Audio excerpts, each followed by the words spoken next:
হরে কৃষ্ণ, রাধে রাধে।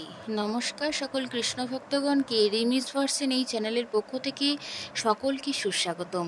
আশা করছি কৃষ্ণ কৃপায় আপনারা সকলেই ভালো আছেন, সুস্থ আছেন। সামনেই আসতে চলেছে প্রভু জগন্নাথের আবির্ভাব দিবস, প্রভু জগন্নাথের স্নান যাত্রা।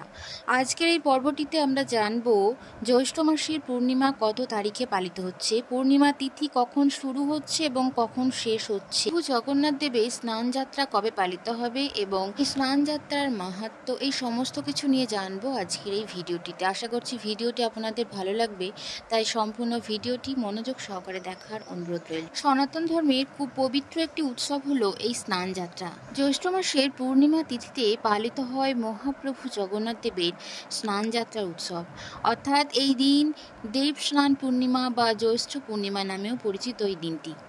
এই দিনটি হলো শ্রী শ্রী জগন্নাথ দেবের জন্মতিথি উপলক্ষে পালন করা হয়। স্নান যাত্রা উপলক্ষে প্রভু জগন্নাথ, বলরাম এবং সুভদ্রা এবং মদন মোহনের বিগ্রহ শোভাযাত্রা সহকারে গর্ভগৃহ থেকে স্নান বেদিতে আনা হয় এবং ভক্তদের দর্শনের অনুমতি দান করা হয়। স্নান যাত্রার দিন কূপের জল মন্ত্র দ্বারা শুদ্ধ করে 108 কলস জলে বিগ্রহগুলিকে স্নান করা হয়। স্নান পর্বের পর তাদের গজবেশে সাজানো হয়। এই উৎসবকালে প্রভু জগন্নাথ দেবের দর্শন থেকে সকল পাপ থেকে মুক্তি পাওয়া যায় বলে মনে করা হয়। স্নান যাত্রার পর থেকে শুরু হয় অনশন। এই অনশনকালে প্রভু জগন্নাথ দেবের অসুস্থতার কারণে ভক্তগণের অন্তরালে গোপন স্থানে চিকিৎসাধীন থাকে।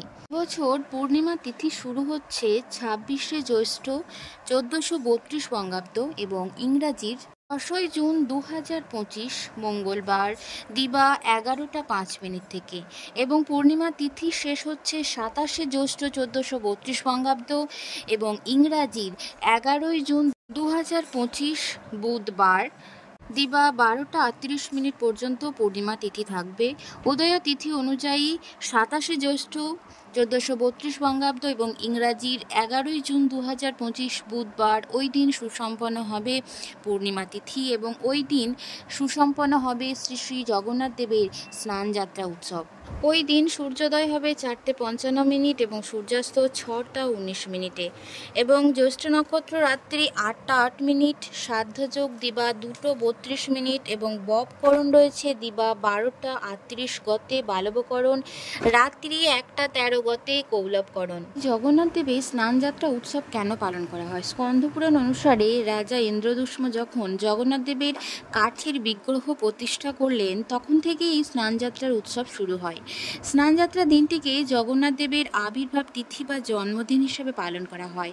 শ্রীক্ষেত্র পুরীতে এই স্নান যাত্রা উপলক্ষে জগন্নাথ, বলরাম এবং সুভদ্রাকে স্নান করানো হয়। তাই এই হিন্দু ধর্মের কাছে এই স্নান যাত্রা উৎসব, এই দিনটি একটি পূর্ণময় তিথি এবং অত্যন্ত শুভ একটি দিন। এই দিন জগন্নাথ দেবের দর্শন করলে সকল পাপ থেকে মুক্তি মেলে। পৌরাণিক কাহিনী অনুযায়ী কলিতে যিনি জগন্নাথ, দাপরে তিনিই তো ছিলেন কৃষ্ণ। গোপীদের স্নান আর বস্ত্রহরণের কাহিনী তো সুবিদিত। সেদিন রাধারানী প্রতিজ্ঞা করেছিলেন, এমন দিন আসবে যখন জগতের সামনেই হবে জগতের প্রভু স্নান। সেই পূর্ণ স্নানের মহালগ্ন কলিতে প্রভু জগন্নাথের স্নান যাত্রা। দেশের সব প্রান্তে জগন্নাথ মন্দিরে এই তিথির উদযাপন করা হয় পরম ভক্তি সহকারে। মাহেশ সহ পুরী বিভিন্ন প্রান্তে এই রথযাত্রা উৎসব খুব ধুমধাম করে পালন করা হয়। স্নান যাত্রা থেকে রথযাত্রার এই অন্তর্বর্তী সময়ের অন্তরালে থাকেন জগন্নাথ।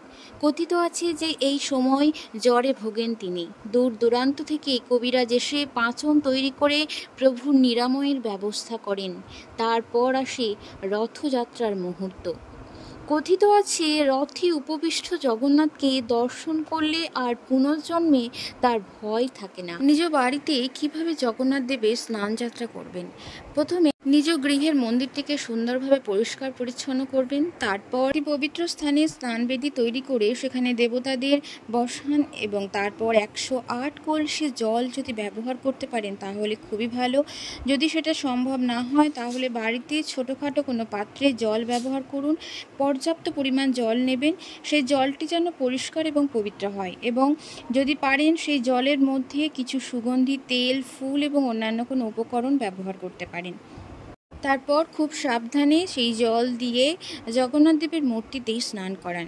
স্নান করানো হয়ে গেলে আরতি করুন, তারপর প্রণাম মন্ত্র বা ধ্যান মন্ত্র পাঠ করুন। প্রভু জগন্নাথ দেবের প্রণাম মন্ত্রটি হল নীলাচল নিবাসায় নিত্যায় পরমাত্মনে বলভদ্র সুভদ্রাং জগন্নাথায় তে নমঃ।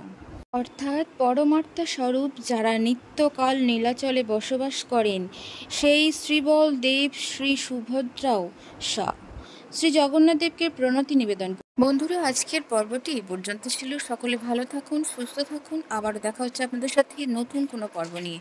জয় জগন্নাথ। প্রভুর আশীর্বাদ সকলের উপর বর্ষিত হোক। প্রভুর ভক্তরা অবশ্যই কমেন্ট বক্সে জয় জগন্নাথ লিখে যাবেন। ধন্যবাদ।